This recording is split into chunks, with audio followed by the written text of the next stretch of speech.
मंगलवार से देश भर में लागू हो गया है वक्फ संशोधन कानून, लेकिन इस कानून के साथ ही शुरू हो गया है हिंसा का तांडव, विरोध प्रदर्शन और सियासी ड्रामा। मुर्शिदाबाद में जलते वाहन, जम्मू कश्मीर विधानसभा में हाथापाई, मणिपुर में हमला और सुप्रीम कोर्ट में 12 याचिकाएं।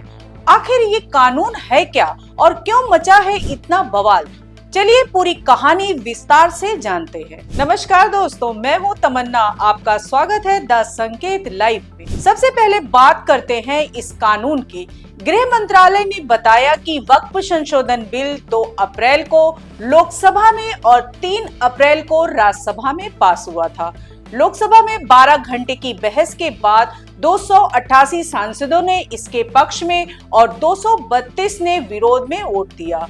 राज्यसभा में 128 सदस्यों ने हाँ कहा, जबकि 95 ने ना कहा। फिर 5 अप्रैल की देर रात राष्ट्रपति द्रौपदी मुर्मू ने इसे मंजूरी दी और गजट नोटिफिकेशन के साथ ये कानून बन गया। केंद्रीय मंत्री किरण रिजिजू ने संसद में कहा कि इस कानून का मकसद वक्फ संपत्तियों में हो रहे भ्रष्टाचार, पक्षपात और अतिक्रमण को रोकना है।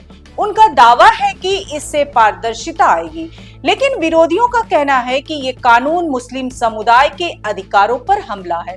तो सवाल ये है, क्या ये सचमुच सुधार है या कुछ और? अब आते हैं मुर्शिदाबाद की घटना पर। पश्चिम बंगाल के मुर्शिदाबाद में मंगलवार शाम को इस कानून के खिलाफ प्रदर्शन शुरू हुआ। मुस्लिम संगठनों ने सड़क पर उतरकर विरोध जताया, लेकिन ये शांतिपूर्ण प्रदर्शन जल्द ही हिंसक हो गया। प्रदर्शनकारियों ने कई वाहनों में आग लगा दी, जिसमें पुलिस की गाड़ियां भी शामिल थी। पुलिस पर पत्थर फेंके गए, कई पुलिसकर्मी घायल भी हुए। पुलिस ने भीड़ को तितर-बितर करने के लिए आंसू गैस के गोले छोड़े और लाठी चार्ज किया, लेकिन भीड़ और उग्र हो गई। इसके बाद इलाके में भारी पुलिस बल तैनात किया गया है। तो सवाल अब उठता है, क्या ये हिंसा पहले से सुनियोजित थी या ये कानून के खिलाफ गुस्से का नतीजा है? अब चलते हैं जम्मू कश्मीर में, जहां विधानसभा में मंगलवार को लगातार दूसरे दिन हंगामा हुआ। नेशनल कॉन्फ्रेंस के विधायकों ने इस कानून पर चर्चा की मांग की और नारेबाजी शुरू कर दी। हालात तक बिगड़ गए जब नेशनल कॉन्फ्रेंस और भाजपा विधायकों के बीच धक्का मुक्की हुई। सोमवार को भी ऐसा ही कुछ देखने को मिला था। एक नेशनल कॉन्फ्रेंस विधायक ने सदन में वक्फ कानून की कॉपी फाड़ दी, तो दूसरे ने अपनी जैकेट फाड़कर लहराई। इसके बाद स्पीकर को पूरे दिन के लिए कार्रवाई स्थगित करनी पड़ी। नेशनल कॉन्फ्रेंस और दूसरे विपक्षी दल इस कानून के खिलाफ रेजोल्यूशन लाना चाहते हैं, लेकिन सवाल ये है, क्या विधानसभा में ये ड्रामा सिर्फ सियासत है?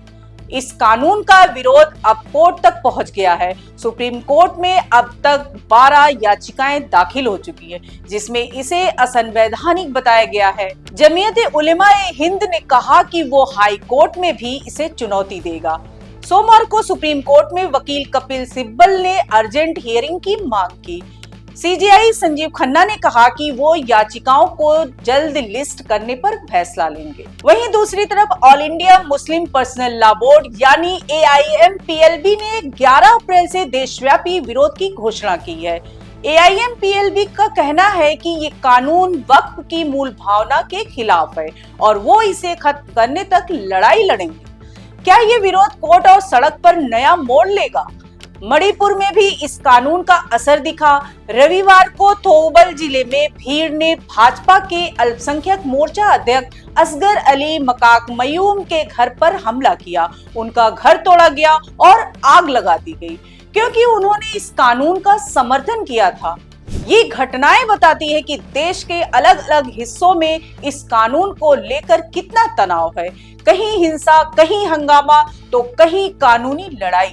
लेकिन सवाल ये है कि क्या ये कानून वाकई बदलाव लाएगा या सिर्फ विवाद को जन्म देगा? तो दोस्तों, वक्फ संशोधन कानून को लेकर देश भर में हलचल मची हुई है।